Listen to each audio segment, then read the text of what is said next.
मत्ती की पुस्तक 9 अध्याय 10 से 13 तक हम लोग इसको पढ़ेंगे और जानेंगे परमेश्वर के वचन को। आज परमेश्वर से क्या बातें करना चाहता है। यहाँ लिखा है, जब वह घर में भोजन करने के लिए बैठा तो बहुत से महसूल लेने वाले और पापी आकर यीशु और उसके चेलों के साथ खाने बैठे। यह देखकर फरीसियों ने उसके चेलों से कहा, तुम्हारा गुरु महसूल लेने वालों और पापियों के साथ क्यों खाता है? यह सुनकर यीशु ने उनसे कहा, वैद्य भले चंगों के लिए नहीं परंतु बीमारों के लिए आवश्यक है। आमीन। आखिरी की 13 में देखिए कितनी खूबसूरत बात है। इसलिए तुम जाकर इसका अर्थ सीख लो, मैं बलिदान नहीं परंतु दया चाहता हूं, क्योंकि मैं धर्मियों को नहीं परंतु पापियों को बुलाने आया हूं।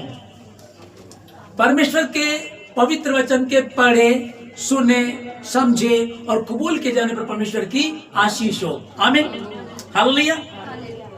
अभी हाल ही में इस जो 2025 शुरू हुआ है, 7 जनवरी को अमेरिका के जंगलों में आग लगी और वहां जो उनका मेन शहर है वहां भी दिक्कत आई, कैलिफोर्निया में।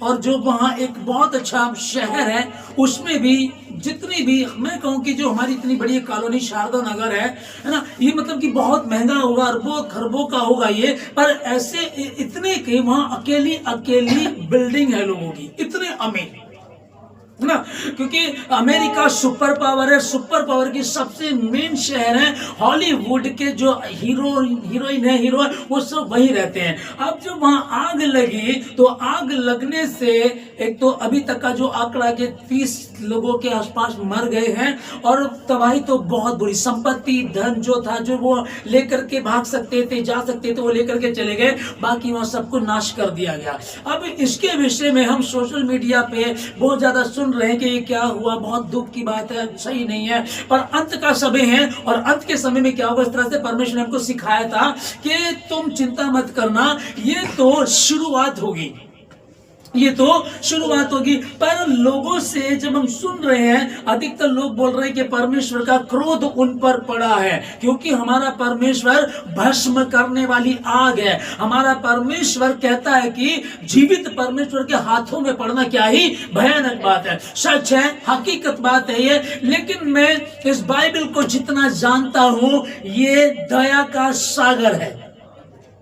न्यू टेस्टमेंट और आज न्यू टेस्टमेंट नए नियम में हम लोग में और आप जो हम अनुग्रह के समय में है, मैं इतना जानता हूं कि वो अनुग्रहकारी है और वो दया करता है। जब महसूल लेने वाले पापी यीशु मसीह के साथ खाने बैठे तो फरीसी लोग चिढ़ करके बोलने लगे, तुम्हारा ग्रुप पापियों के साथ, वह बिचारियों के साथ, चोरों के साथ क्यों खाता पीता है? अब उसने कहा, वैद्य की आवश्यकता बीमारों को होती, भले चंगों को नहीं होती है। और जाओ जाकर के इसका अर्थ सीख लो, मैं बलिदान नहीं परंतु मैं दया चाहता हूं। मैं बहुत ज्यादा इसको सुन रहा था, ज्यादा बताया जा रहा, देखो परमेश्वर का नाश कर दिया, देखो वो गलत बोल रही थी, वो बोल रहे थे। वहां अभी जनवरी में ऑस्कर अवार्ड होता है और आपस में वो पार्टियां करते हैं, सब जगह होती है, वहां तो ज्यादा होती है। वो पार्टियां कर रहे थे और वो कह रहे कि हमारे शहर को, हमारे कैलिफोर्निया को ईश्वर की आवश्यकता नहीं है,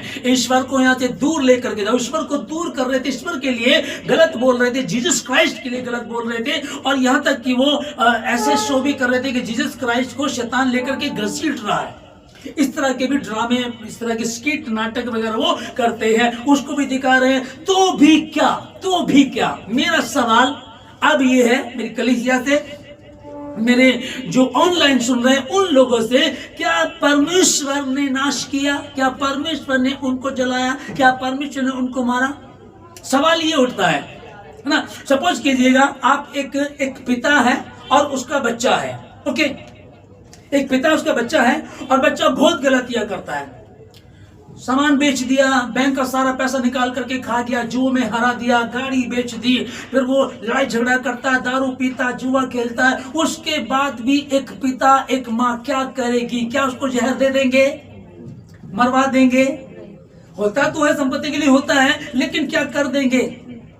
क्या ऐसा कर देंगे? नहीं कर पाएंगे। तुम बुरे होने के बाद भी, तुम बुरे होने के, पापी होने के बाद भी, पाप में पनपे, पाप में पैदा हुए, पाप में चल रहे हो, तुम अपने बच्चों के लिए अच्छा सोच सकते हो और वो पिता क्या करेगा? उनका नाश करेगा? नहीं, जाओ जाकर के इसका अर्थ सीख लो, मैं बलिदान नहीं, परंतु दया चाहता हूं